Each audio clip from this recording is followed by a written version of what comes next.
नमस्कार, येवकार तुमकां अब एनकाउंटर कार्यावळीन. सध्या देशभर लव जिहाद ह्या विशयाचेर चर्चा चल्ल्या आनी ह्या विशयाचेर सगळ्यात पयलीं पुस्तक आयलें तें म्हणजे 2009 आनी तें पुस्तक बरोवपी लेखक आमचे बरोबर आसा रमेश शिंदे, जे राष्ट्रीय स्पोक्समॅन ऑफ हिंदू जनजागृती समिती ताजे आसा. सो लव जिहादा विशीं उलयतले तांचे कडेन आनी बाकीचे गजाली विशीं. सर, देव बरें करूं. सो लव जिहाद is true or it is myth, because sometimes it looks like it is intercaste marriage and we are given it a proportion of love jihad.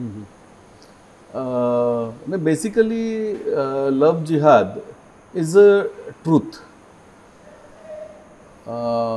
याचं बेसिक कारण काय आहे की भारतामध्ये लव जिहादची कॉन्सेप्ट जी आली किंवा जिला मांडलं तर ती 2004 साली एक केरळमध्ये एक केस झाली होती आणि ती केस फेमस आहे, शहनशाह वर्सेस स्टेट ऑफ केरला.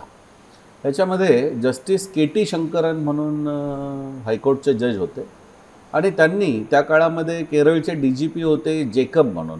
तर त्यांनी सांगितलं की तुम्ही ह्या विषयाचा डाटा गोळा करा आणि तो एक प्रचंड मोठा डाटा त्यामधून गोळा झाला. ही भारतातली लव जिहादच्या संदर्भातलं. ह्याच्या अगोदर in 2002 there was a police commissioner of London in UK. His name was sir Ian Blair and he openly he has given a statement that such kind of a Romeo जिहाद. In UK they claimed it as a Romeo jihad. Here we calling it as a love jihad. So there he has given this statement that such kind of some groups are there or grooming gangs are there. They are working fearlessly for this purpose only and they are trying to engage all the Hindu, Sikh and Christian girls. So be aware of that, and if you find any kind of such incident then you should report us. So I find that London's police commissioner is appealing to, or he is giving public appeal openly, and in India nobody is talking about that. So that first time Justice K.T. Shankaran mentioned this. तर मला असं वाटतं की एक हायकोर्टच्या जजने ह्या विषयावरती चर्चा केली, त्याचा डाटा त्यांनी दिला आणि हे सगळं झाल्यानंतर केरळमध्ये आपण बघतोय की there is a left government continuously. Left government is not a right leaning government. So we can't say that no it is a right wings propaganda. सो V.S. Achyutanandan, he was the chief minister of Kerala. That time he has given a clear cut statement that there are some organizations working in Kerala and they want to have such kind of a love jihad activity and they want to make Kerala a Muslim state. This is a statement of V.S. Achyutanandan. Then Kerala's chief minister was Omain Chandi and he was a Congress person. And Omain Chandi, he has given the data in assembly that around 2,600 girls, they got converted into Islam and they left their original faith. So whether it is a Christianity, whether it is a Hinduism. So if we see this data, it is a big data. So we can't say that no, it is a myth. तुम्ही 2009 मध्ये पुस्तक लिहिलं त्याचे? Yes, मी 2009 मध्ये पुस्तक लिहिलं. मला माझे काही मित्र UK मध्ये राहत होते आणि UK मधून त्यांनी मला ह्या सगळ्या संदर्भात बराचसा डाटा पाठवला आणि मी त्याचं स्टडी करत होतो. स्टडी करत असताना मी साऊथला मी काही ठिकाणी गेलो आणि त्या ठिकाणी गेल्यानंतर मला अनेक ठिकाणी काउन्सिलिंगसाठी इन्व्हाइट केलं की there is such and such girl is there आणि ती अशा प्रकारच्या एका ट्रॅपमध्ये आहे, तर तुम्ही येऊन तिला थोडं समजावू शकता का. आणि मी बऱ्याचशा मुलींचं त्या ठिकाणी काउन्सिलिंग केलं. जेव्हा मला लक्षात आलं की एक इन्सिडेन्स आहे, दुसरा आहे, तिसरा आहे, चौथा आहे, when I find that there are so many girls. मी जवळपास 25 मुलींचं काउन्सिलिंग केलं आणि एवढ्या मुलींचं काउन्सिलिंग केल्यानंतर मला असं वाटलं की ह्याच्या मागे काहीतरी एक ट्रॅप आहे, ह्याच्या मागे काहीतरी एक ज्याला आपण म्हणूया की कॉन्स्पिरसी आहे. कारण असं होऊ शकत नाही की एकच विषय आहे आणि similar kind of things are happening. But how do you identify between love jihad and true love? It can happen between people of two different Yeah, faiths. it is very difficult to find out. म्हणजे love जिहाद कुठला आहे आणि true लव कुठला आहे हे find out करणं basically कठीण आहे. परंतु ट्रू लव आहे तर भारतामध्ये स्पेशल मॅरेज ॲक्ट आहे. ते सांगू शकतात स्पेशल मॅरेज ॲक्टमध्ये तुम्ही लग्न करा, तुम्ही राहू शकता त्याच्यामध्ये. तुम्ही प्रेशर करू शकत नाही त्यांना की नाही तुम्हाला तुमचं फेथ सोडलं पाहिजे. तुम्ही त्यांना प्रेशर करू शकत नाही की तुम्हाला बीफ खाल्लं पाहिजे. तुम्ही त्यांना प्रेशर करू शकत नाही की तुम्हाला बुरका घातलाच पाहिजे याच्यामध्ये. तर प्रेम असेल तर प्रेम असताना तो समोरच्या व्यक्तीच्या भावनांचा विचार करेल, तो समोरच्या व्यक्तींच्या मानसिकतेचा विचार करेल. इथे एकदा ह्या ट्रॅपमध्ये अडकलं की मग तुम्ही एक एक गोष्ट त्यांच्याकडून करून घेता. No you have to convert, you have to wear burqa, then you have to eat beef and all. तर हे सगळं जर आपण बघितलं तर ह्याला प्रेम नाही म्हणू शकत. When you are not accepting somebody's. आता एखादी हिंदू मुलगी आहे, तिने आयुष्यभर गाईला माता मानलेलं आहे आणि तिला तुम्ही अचानक सांगितलं की नाही तुला इस्लाममध्ये कन्वर्ट होऊन ते बीफ खायलाच पाहिजे याच्यामध्ये प्रेम नाही म्हणू शकत ह्याला. आणि जर असं आहे की खरंच प्रेम आहे तर प्रत्येक वेळी हिंदू मुलीनेच कन्वर्ट व्हायचं, ख्रिश्चन मुलीनेच कन्वर्ट व्हायचं असं कंडिशन पण असू शकत नाही ना. म्हणजे आम्ही म्हणतो की जर स्पेशल मॅरेज ॲक्ट आहे तर तुम्ही तुमच्या धर्मात राहा, ही मुलगी तिच्या धर्मात राहील, तरी तुम्ही एकत्र राहू शकता. परंतु इथे तुम्ही फोर्स करणं, त्या मुलीला प्रेशराईज करणं, त्या मुलीचा गैरवापर करणं आणि त्या मुलीला तुम्ही जसं आपण केरला स्टोरीमध्ये बघितलं की त्या मुलीला म्हणजे भारतातलीच मुलगी, तिचं ब्रेन वॉशिंग तुम्ही एवढं करता की ती मुलगी भारताच्या विरोधात AK-47 घेऊन उभी राहते. But is Kerala story entire story is right according to you की ते फिल्ममुळे जरा वाढवून दाखवले? अशा 4 मुली तर आता सध्या अफगाणिस्तानमध्ये आहेत की ज्या भारत सरकारकडे विनंती करत आहेत की आम्हाला परत भारतामध्ये येण्याचं परवानगी द्या. म्हणजे ह्या 4 मुलींची गोष्ट तर सगळ्यांनाच माहिती आहे की त्यांनी पब्लिक अपील केलेलं आहे की आम्हाला पुन्हा भारतामध्ये आम्ही ट्रॅपमध्ये अडकलो, आता आम्हाला पुन्हा भारतामध्ये घ्या. परंतु त्या मुलींनी सगळं त्यांचं ट्रेस दिलेलं आहे की त्या केरळमधून निघाल्या, त्या सिरियामध्ये गेल्या, सिरियामधून इराकमध्ये आल्या, इराकमधून मग त्यांना अफगाणिस्तानमध्ये पाठवलं आणि आता त्या अफगाणिस्तान. आणि ज्या मुलांबरोबर त्या गेल्या होत्या ती मुलं त्या अमेरिकेबरोबरच्या युद्धामध्ये ती मारली गेलेली आहे. त्यामुळे आत्ता त्यांच्यापुढे प्रश्न आहे की ज्या मुलांना त्यांनी जन्म दिलेला आहे त्यांना कोण सांभाळणार. आणि म्हणून ते आता भारत सरकारकडे विनंती करतात की आम्हाला पुन्हा केरळमध्ये येण्याचं तुम्ही म्हणजे आमची विनंती आहे की परवानगी द्या. परंतु ही जर उदाहरणं बघितली तर आपण स्पष्टपणेच म्हणायला पाहिजे की हे लव जिहादच आहे. दिस इज म्हणजे हे सगळं स्पॉरेडिक इव्हेंट्स आहेत की ही ॲक्च्युअली सिस्टमॅटिक कॅम्पेन आहे अकॉर्डिंग टू? ही एक सिस्टमॅटिक कॅम्पेन आहे. ही सिस्टमॅटिक कॅम्पेन कशी आहे त्याची मी 2 उदाहरणं तुमच्यापुढे मांडतो. पहिली गोष्ट म्हणजे की प्रत्येक ठिकाणी केरळमध्ये एक कन्व्हर्जन सेंटर आहे. That is a official conversion centre, that is called as a Ponnani conversion centre. पोन्नानीला अनेक मुली अशा त्या ठिकाणी ट्रॅपमध्ये सापडल्या, त्या पोलिसांनी त्यांना त्या ठिकाणी जाऊन वाचवलं की ज्या मुलींनी अनेक भयंकर गोष्टी त्यांच्या बाबतीमध्ये सांगितल्या. ही पहिली गोष्ट. दुसरी गोष्ट म्हणजे की ज्या नंबर्समध्ये हे सगळं कन्व्हर्जन चालू होतं ते जर आपण बघितलं तर त्याला प्रत्येक गोष्टीला एक सिस्टमॅटिक वे होता. म्हणजे ज्या काळामध्ये मी हा रिसर्च केला त्या काळामध्ये त्याच्यामध्ये एक 4 गोष्टी प्रत्येक इन्सिडेंट्समध्ये समान होत्या. पहिली गोष्ट म्हणजे एक मुस्लिम मुलगी आहे, ती आपले भाऊ, आपले नातेवाईक किंवा आपले फ्रेंड्स यांच्याबरोबर हिंदू मुलीची किंवा ख्रिश्चन मुलीची ते ओळख करून देणार. त्यानंतर त्यांची फ्रेंडशिप हळूहळू ते डेव्हलप करणार. फ्रेंडशिप डेव्हलप करत असताना ते खूप महागडे गिफ्ट त्यांना देणार. आता हे एवढे एक्सपेन्सिव्ह गिफ्ट ते कुठून आणतात ह्याच्याविषयी कोणीच चर्चा करत नाही. त्याच्यानंतर ते त्यांना इन्व्हाइट करणार की आपण 1-2 दिवस कुठेतरी रिसॉर्टमध्ये जाऊया किंवा कुठेतरी वेगळ्या ठिकाणी जाऊया. आणि त्या रिसॉर्टमध्ये त्या मुलींचं म्हणजे काही हिडन कॅमेराजने शूटिंग करणार आणि मग ते हिडन कॅमेराजने शूटिंग जे केलेलं आहे त्याचा आधार घेऊन त्यांना ते फसवणार की जर तू आता लग्न केलं नाही तर हे सगळं शूटिंग मी पूर्ण बाहेर हे आऊट करणार ह्याच्यामधून. हा जर संपूर्ण ट्रॅक बघितला तर दिस इज अ कॅम्पेन. दुसरं अजून एक उदाहरण सांगतो मी की महाराष्ट्रामध्ये जेव्हा ही campaign, this is not, I am not talking only about Kerala story, it's a Goa story, it's a Maharashtra Goa story everywhere सगळीकडे आहे ही. तर महाराष्ट्रामध्ये आम्ही एका हिरो होंडाच्या करिश्मा गाडी ह्या लव्ह जिहादच्या प्रकरणांमध्ये मोठ्या प्रमाणात वापरल्या गेल्या, म्हणून आम्ही ह्याचं एक ट्रॅक बनवला. आणि आम्ही महाराष्ट्राचे जे हिरो होंडाचे जे डीलर्स आहेत त्यांच्याकडे आम्ही विनंती केली की तुम्ही ट्रॅक करा की जे तुमच्याकडून हिरो होंडाची करिश्मा गाडी घेतात तर ते कोण घेतात नेमके. तर त्याच्यामध्ये असं बघितलं की ह्याच्यामध्ये जास्तीत जास्त मुस्लिम यूथ आहेत की हिरो होंडाची करिश्मा गाडी घेतात, वन टाईम पेमेंट करून घेतात. मग आम्ही त्यांना सांगितलं की तुम्ही एक ट्रॅक करा की जर ते 1,70,000ची गाडी जर ते परचेस करतात तर what about their family business, what about their family condition. तर तुम्ही हे सगळं बघा.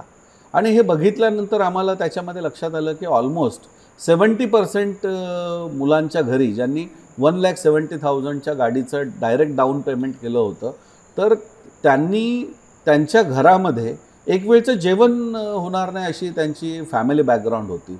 मग हे 1,70,000 तुम्हाला दिले कोणी.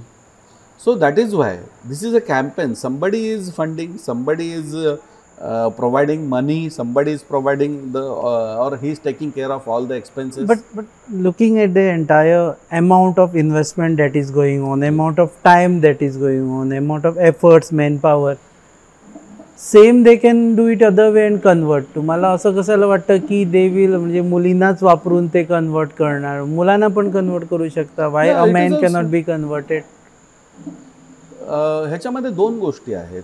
पहिली गोष्ट एक म्हणजे की मुलाला कन्वर्ट करण्याची जी पॉसिबिलिटी आहे ती थोडीशी कमी असते, कारण नॉर्मली मुली ह्या सेंटिमेंटल असतात किंवा त्या जास्त भावनाशील असतात आणि भावनाशीलतेचा त्यांना जास्त वापर करता येतो, हा त्यातला सगळ्यात महत्त्वाचा भाग आहे.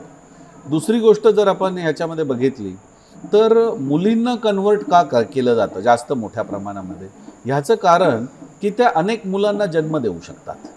आणि इव्हन आमिर खानचं तुम्ही स्टेटमेंट घ्या. आमिर खानचं स्टेटमेंट आहे, आमिर खानने हे स्पष्टपणे सांगितलं की my wife can be a Hindu but my childrens will be only Muslim. तर हे जर बघितलं आपण की आमिर खानसारखा एक एवढा मोठा अभिनेता जर ह्या विषयावरती अशा प्रकारचं स्टेटमेंट देतो तर ह्याच्या पलीकडे काय आपण कल्पना करू शकतो. म्हणजे सैफ अली खान हा करीना कपूरच्या बरोबर लग्न केलं त्याने. आणि now don't are you also counting it as love जिहाद? हां, नो नाही, सी मी लव्ह जिहाद सांगत नाही, मी I am talking about their mentality की त्यांना जर मुलगा झाला तर तो पृथ्वीराज कपूरच्या नावाने पृथ्वीराज झाला नाही की जो पृथ्वीराज चव्हाण भारताचा होता, त्याला त्यांनी नाव दिलं Taimur. Who is Taimur? He is a invader. म्हणजे ही जर मानसिकता बघितली तर ही मानसिकता ज्यावेळी लक्षात येते त्यावेळी असं लक्षात येतं की त्यांना स्पेसिफिकली ह्याच्यामध्ये ज्या मुलींना ह्याच्यामध्ये कॅच करायचं आहे किंवा त्या मुलींकडून त्यांना जो बर्थ रेट त्यांचा वाढवून हवा आहे, कारण अल्टिमेटली डेमोक्रेसीमध्ये ज्यांची लोकसंख्या जास्त त्यांचं सरकार आहे. त्यामुळे हा एक हळूहळू जे V.S. अच्युतानंदन यांनी जी केरळच्या बाबतीमध्ये जे सांगितलं की मॅक्सिमम नंबर ऑफ गर्ल्स ज्या त्याच्यामध्ये जात आहेत. इव्हन आम्ही उदाहरण घेतलं पाहिजे की केरळचं सायरो चर्च जे आहे, सायरो चर्चने तर ह्याच्यावरती ओपन क्रिटिसिझम केलेलं आहे. ओपनली त्यांनी सांगितलेलं आहे, त्या चर्चचे जे त्या ठिकाणचे जे प्रमुख आहेत त्यांनी स्पष्टपणे सांगितलं की हे लव्ह जिहाद चालू आहे या ठिकाणी. हा जेव्हा लव्ह जिहादचा विषय असतो तो जर सरकारने केला असता तर is authenticity for that. But organization like Hindu Janajagruti Samiti और पर्सन लाईक यू, तुम्हाला इट सूट्स युअर अजेंडा की हिंदू अजेंडा की चला असं करतात ते मुस्लिमचा बॅड वगैरे. So how do you defend this? Government is not doing this, giving any authenticity for this, but Hindu organizations are saying that because त्यांना तो अजेंडा सूट. Government has given. आमच्या ह्या कॅम्पेननंतर आम्ही जी माहिती ह्याच्यामध्ये दिली, आम्ही सतत सरकारचा ह्याच्यामध्ये पाठपुरावा केला. आज भारतातल्या 6 राज्यांमध्ये अँटी लव्ह जिहाद कायदा आहे. सगळ्यात पहिला कायदा योगी आदित्यनाथ यांनी उत्तर प्रदेशमध्ये केला. उत्तर प्रदेशमध्ये कायदा झाल्यानंतर हरियाणामध्ये दुसरा कायदा झाला. तिसरा कायदा गुजरातमध्ये झाला, चौथा कायदा मध्य प्रदेशमध्ये झाला. म्हणजे ही जर उदाहरणं बघितली तर आज जवळपास 6 राज्यांमध्ये आपल्या देशामध्ये अँटी लव्ह जिहाद कायदा आहे. महाराष्ट्रामध्ये आता हजारोंचे जे सकल हिंदू मोर्चा निघाले, हे सकल हिंदू मोर्चाची डिमांडच ही होती आणि देवेंद्र फडणवीस यांनी ओपनली सांगितलेलं आहे की येणाऱ्या सेशनमध्ये आम्ही पण अँटी लव्ह जिहादचा कायदा बनवू. त्यामुळे मी जे म्हणतो आहे त्याला जर काहीच बेस नसता तर सरकारला त्या विषयावरती कायदा करायची गरज पडली नसती. परंतु सरकार कायदा केव्हा करतं की जेव्हा एखादी गोष्ट it is out of control and it is you cannot punish someone with current laws, तेव्हा तुम्हाला नवीन लॉ किंवा नवीन ॲक्टची गरज पडते. म्हणजे जर आज 6 राज्यांमध्ये ह्याची गरज पडली आणि 7वं राज्य आता डिक्लेअर करतं की आम्ही पण अँटी लव्ह जिहाद कायदा बनवणार आहोत, तर डेफिनेटली ही कॅम्पेनच म्हटली पाहिजे. कारण सरकारने ह्याला अप्रूव्ह केलेलं आहे आता की अँटी लव्ह जिहाद कायदा आम्ही ह्याच्यामध्ये बनवतो आहोत. So you don't oppose intercaste marriages, तुम्हाला फक्त लव्ह जिहाद विषयी प्रॉब्लेम आहे. इंटरकास्ट इंटरफेथ जी काय मॅरेजेस आहेत पण ते म्युच्युअल अंडरस्टँडिंगने झालं पाहिजे. ते कॅम्पेन करून जे ज्या पद्धतीने हे चालू आहे ते जे आहे ते डेफिनेटली भारताच्या सिक्युरिटीच्या दृष्टिकोनातून आणि एकूणच हे फार भयंकर आहे. You are also writing another book, तुम्ही आणखीन एक पुस्तक लिहिता याच विषयावर. हो, it is follow up of the 2009 की no, actually it is not it is a next version. Why these people are doing love jihad? तर लव्ह जिहाद का होतं आहे ह्या विषयावरती काही नवीन रिसर्च मी केले. त्याच्यामध्ये एक बेसिक मी सांगतो की काय ह्या नवीन रिसर्चचा बेसिस आहे. तर आत्ता रिसेंटली एक नवीन स्टडी आला आणि हा नवीन स्टडी मुस्लिम फॅमिलीज, अमेरिकेमध्ये राहणाऱ्या, जर्मनीमध्ये राहणाऱ्या, पाकिस्तानमध्ये राहणाऱ्या, या सगळ्या फॅमिलीजमध्ये राहणाऱ्या मुस्लिम फॅमिलीजचा संपूर्ण जेनेटिक डाटा काढून त्या ठिकाणी त्याच्यावरती स्टडी झाला. आणि ह्याला ते जे आहेत ते कॉन्सेंग्युनियस मॅरेजेस म्हणतात, म्हणजे स्वतःच्या कझिन सिस्टर्सबरोबर लग्न करणं. तर ते इस्लाममध्ये कझन सिस्टरबरोबर किंवा म्हणजे जवळच्या कुठल्याही नात्यातल्या मुलीबरोबर लग्न करण्याची परवानगी आहे. आपल्याकडे हिंदू धर्मामध्ये गोत्र परंपरेने ह्याला बंधन आहे आणि मेडिकली ते प्रूव्ह झालेलं आहे की एका गोत्रामध्ये जर तुम्ही विवाह केला तर ते जेनेटिकली किंवा काही डिसऑर्डर्स त्या मुलांमध्ये क्रिएट होतात. आणि आज हा संपूर्ण डाटा आहे आणि आत्ता त्यांनी सांगितलेलं आहे की almost 35% of the coming youth of Muslim population ते जे आहे त्याला जेनेटिक डिसऑर्डर्स आहेत. आणि त्याच्या पलीकडे अजून त्यांनी जाऊन सांगितलेलं आहे की त्याचं जे जेनेटिकली म्युटेशन्स होत जातं तर आत्ता ते म्युटेशनचं नंबर्स जे आहे ते 1000 टाइम्स झालेलं आहे. तर हा जो प्रश्न आहे ह्याच्यामुळे आज इस्लाम किंवा इस्लामच्या लोकांच्या पुढे हा सगळ्यात मोठा प्रश्न निर्माण झालेला आहे की तुम्हाला जर तुमचं कम्युनिटी पुढे न्यायची असेल तर ते नेणार कशी. कारण जी मुलं आता जन्माला येत आहेत त्यांच्यामध्ये काहीतरी जेनेटिक डिसऑर्डर क्रिएट झालेली आहे आणि म्हणून त्यांना आता वेगळ्या गोत्रातल्या मुली आता त्यांच्याकडे गोत्र सिस्टीमच राहिलेली नाही आहे कुठेही. त्यामुळे आत्ता त्यांच्याकडे बेसिकली इस्लामला वाचवण्याचं सगळ्यात मोठं कार्य आहे आणि ह्या दृष्टिकोनातून ते आता हा प्रयत्न करतायत की दुसऱ्या कम्युनिटीमधूनच आता तुम्ही मुलींना टार्गेट करा, त्यांना मुस्लिम बनवा आणि त्यांच्याकडून आता नवीन मुलांना तुम्ही जन्म द्या, तर आपण आपली ही चेन जी आहे ही पुढे कंटिन्यूस करू शकतो. लव्ह जिहाद इज फॉर टेररिझम, लव्ह जिहाद is for saving your community की लव्ह जिहाद is for all purposes, many purposes, even revenge. तर हा जो वेगवेगळ्या प्रकारचा जो डाटा आहे की काही ठिकाणी ते पैशांसाठी करतात. There are different kind of love जिहाद. वन लव्ह जिहाद is called as a ATM love जिहाद.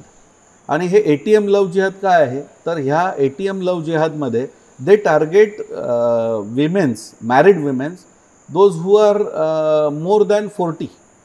आणि ते तिथे टार्गेट काय करतात की त्यांच्याबरोबर फ्रेंडशिप करतात, त्यांना कुठेतरी बाहेर घेऊन जातात, त्यांच्याबरोबर फिल्म्स काढतात किंवा त्यांच्याबरोबर काही पिक्चर शूट करतात आणि नंतर त्यांना ते थ्रेट देतात की I will show this photograph to your husband, now you have to give me 10,000 rupees, 20,000 rupees.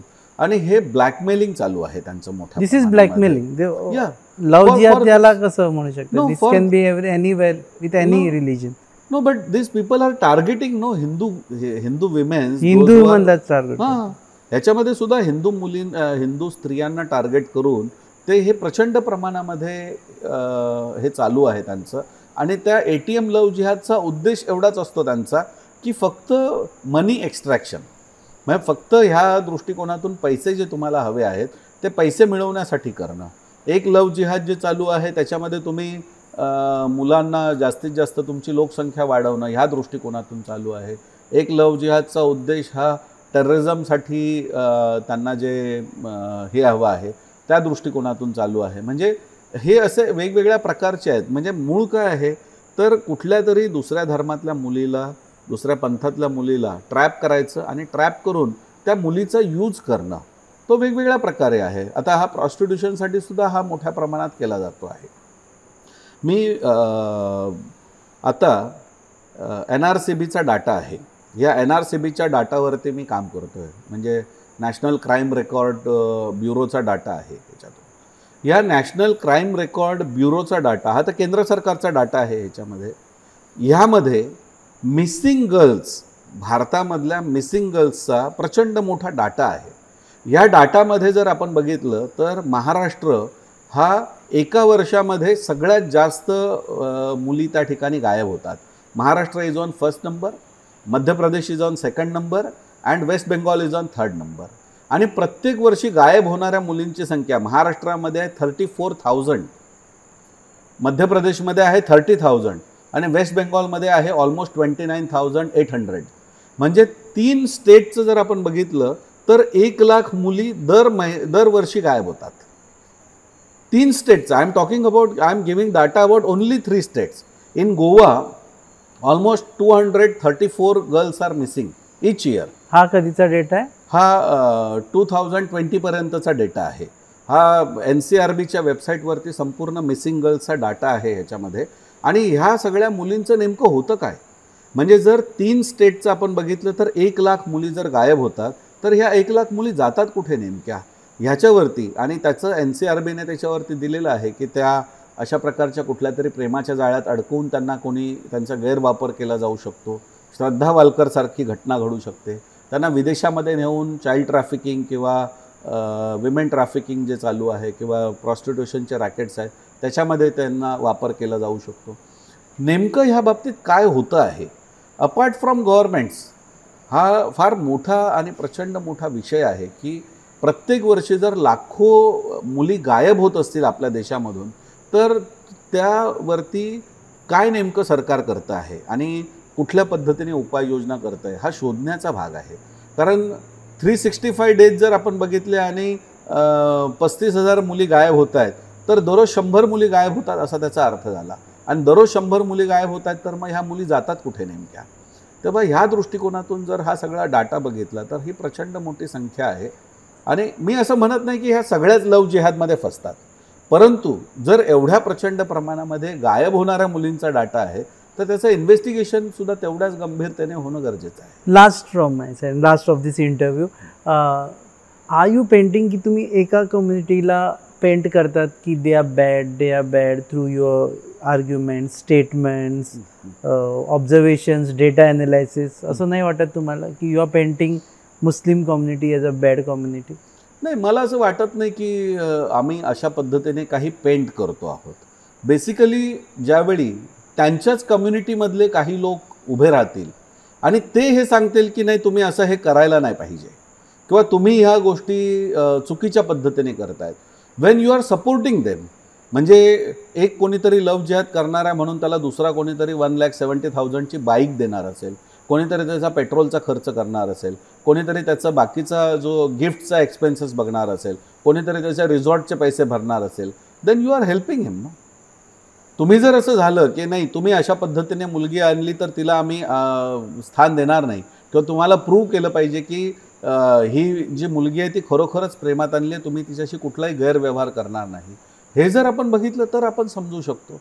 परंतु एकीकडे आपण बघतो आहोत की ह्याच्या सपोर्टमध्ये तुम्ही संपूर्ण कम्युनिटीला उभं करून देता लगेचच की नाही त्या मुलीला कुठे प्रोटेक्शन राहील, तिला मुस्लिम कम्युनिटीमध्ये कसं त्या ठिकाणी स्थान मिळेल, ती कन्वर्ट झाली तर त्या मुलीला तुम्ही परत देण्याचा प्रयत्न करत नाही. ह्या जर सगळ्या गोष्टी बघितल्या, आज पाकिस्तानमध्ये एवढ्या प्रचंड तो मियाँ मिठ्ठू नावाचा मुस्लिम मौलाना आहे. हा मियाँ मिठ्ठू, त्याचं तुम्ही वेबसाईटवरती जाऊन बघा की दररोज किती हिंदू मुलींना, म्हणजे मायनर मुलींना ते घरातून उचलून आणतात आणि 50-60 एजच्या म्हणजे म्हाताऱ्या व्यक्तींबरोबर त्यांची लग्न लावून देतात त्या ठिकाणी.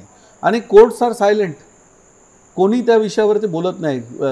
पाकिस्तानच्या पार्लमेंटमध्ये हिंदू मेंबर ऑफ पार्लमेंट रडतात तिथे की means government has to take very strict action against this. हे एवढ्या प्रचंड प्रमाणात होऊन सुद्धा कम्युनिटी इज सपोर्टिंग. जेव्हा कम्युनिटी त्या चुकीच्या गोष्टींच्या सपोर्टमध्ये उभी राहते त्यावेळी कम्युनिटीवरती प्रश्न येतो. कोणीतरी एक व्यक्ती जर चुकीचं करणार असेल आणि जर त्याला कम्युनिटीचा सपोर्ट नसेल तर मला असं वाटत नाही की कम्युनिटीला कोणी कधी काय विचारू शकेल. परंतु ज्यावेळी कम्युनिटीने त्याला सपोर्ट करण्याचा निर्णय घेतला किंवा त्या गोष्टींना पाठिंबा देण्याचा निर्णय घेतला, then definitely the blot will come on community only. Okay, thank you very much. या शिल्ले नॅशनल स्पोक्समॅन हिंदू जनजागृती समितीचे रमेश शिंदे ते म्हणटा की लव जिहाद is not a myth but it is true and data says so. तांचे 2009 बरयल्लें पुस्तक तुम्ही वाचा. इट्स नेम्ड एट लव जिहाद. लव जिहाद आणि एक पुस्तक येता. And we also trying to clarify that we are trying to bring the truth and facts of the things. We are not trying to actually target any community, but facts is what he has been narrating and we are bringing to you. Thank you very much, sir. धन्यवाद. तुम पळयतात hub encounter on your favourite website www.goanewshub.com. Channel partners RDX Goa and production partners are goabalance.com. Keep watching.